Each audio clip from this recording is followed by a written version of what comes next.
Good day, everyone. Today we're going to tackle about elections and political parties.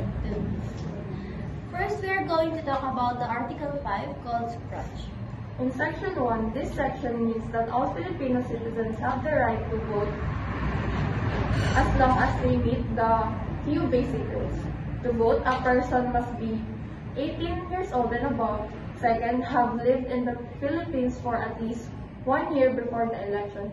Third, have lived in a city, town, or place where they plan to vote for at least 6 months before the election. It also says that no one can be stopped from voting just because they can read, write, or doesn't own land or don't have money. In simple terms, this law makes sure that voting is fair and equal for everyone. Every Filipino citizen who meets the age and residency requirements has the right to choose who their leader is.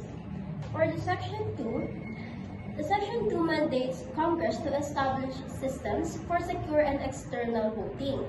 First, it must guarantee the secrecy and sanctity of the ballot. Or sabi po dito, ang Kongreso ay kailangan siguraduhin na malihim at sagrado ang balota na parang walang makaalam ng mga boto at hindi ito madadaya. And also, Congress must create a system for absentee or voting. Kailangan po nilang gumawa ng paraan para makaboto po yung mga Pilipino na wala dito sa bansa or kaya nasa ibang bansa at nagtatrabaho, gaya po ng mga OFWs or ang mga Pilipino na nakaregister dito sa Pilipinas at naninirahan sa ibang bansa. And yung sa second paragraph for the Section 2 focuses on designing an independent voting procedure for vulnerable sectors. So, kailangan din po mag-isip ng paraan yung Congress para makaboto yung may mga kapansanan and also makaboto yung mga hindi marunong bumasa, magsulat, and dapat po matulungan nila yan para makount in yung boto nila kasi sila po ay isang Filipino resident. And sabi din po dito, until that system is ready, they are allowed to vote under existing rules provided by COMELEC to protect secrecy of their ballot. So kahit po may kapansanan, kahit po hindi marunong magbasa or magsulat, kailangan din po yung boto nila ay confidential or hindi po malalaman ng iba at wala pong makakaalam kung sino yung binoto nilang mga leaders para po maging secrecy lang po ay magkaroon po ng fairness sa pagboto nila. Sabi rin po dito, papayagan pong bumoto yung mga tao may kapansanan or yung mga hindi marunong magsulat at magbasa kasi nasa ilalim po ito ng kasalukuyang batas at patakaran ng COMELEC para mapanatili po na magkaroon ng voting fairness pagdating po dito sa voting system ng Pilipinas. Now, let's tackle about the qualifications to register. The qualifications to register as a voter are important because they make sure that only eligible citizens can join and take part in the elections. This helps the voting process fair, organized, and trustworthy. National and local elections. These qualifications also ensure that the voters are really part of the community where they are voting. It helps prevent illegal or unqualified people from voting and affecting the results of elections.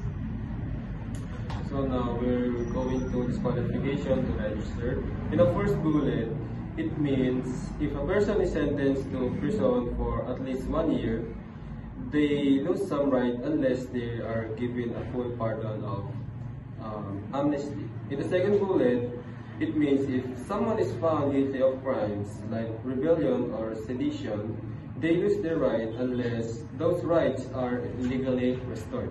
In the third bullet, it means a person declared incompetent cannot vote unless officially declared mentally fit again. And anyone disqualified before can vote again 5 years after finishing their sentence. Documentary requirements. A person has to establish his or her identity upon filling his or her application. The following are valid identification documents. National Identification ID card under the Philippine Identification System. Second, Postal ID card. Third, PWD ID card. Fourth, Student's ID card or library card signed by the school authority. 5. SC's ID card. 6. Land Transportation Office LTO driver's license or student's permit.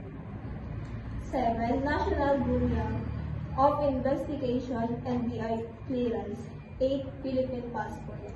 Number 9, Social Security System, SSS, Government Service Insurance System, GSIS, or other Unified Multi-Purpose ID Card.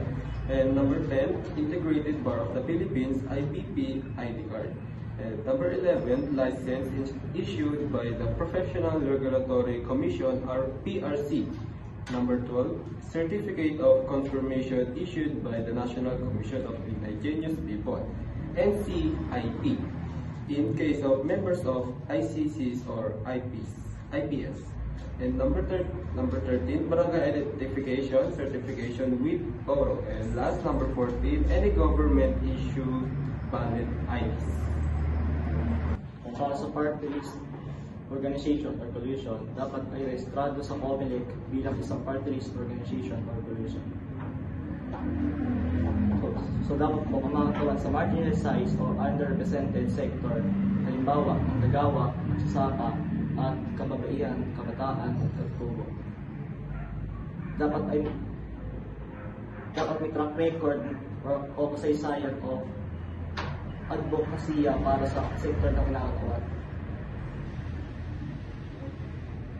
Dapat may sumusunod sa dokumento, manifestation of intent of participate sa party list elections, listahan ng nomine, hindi bababa sa 5.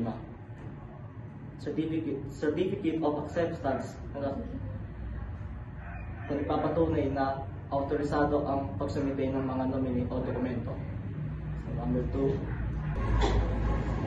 para sa nomine ng party list, ang bawat nomine ay kailangan ay isang pure natural Filipino or citizen, isang registrado botante na nanirahan sa Pilipinas na hindi bababa sa 1 taon sa araw ng halalan. Hindi bababa sa 25 taon gulang sa araw ng halalan. Tunay na kasapi ng party o sector na kinakatawan na hindi bababa sa 90 days bago ang halalan. Walang hatol sa kasong may kinalaman sa moral turpitude o masamang asal. Para sa youth sector, dapat 25 hanggang 30 years old ang araw ng halalan. Number 3, mga dokumentong kailangan isubmit. Certificate of nomination ng party list, certificate of acceptance ng bawat nomine, certificate of candidacy o COC ng tunay na nomine, authorship resolution ng party na pumapayag sa nomine.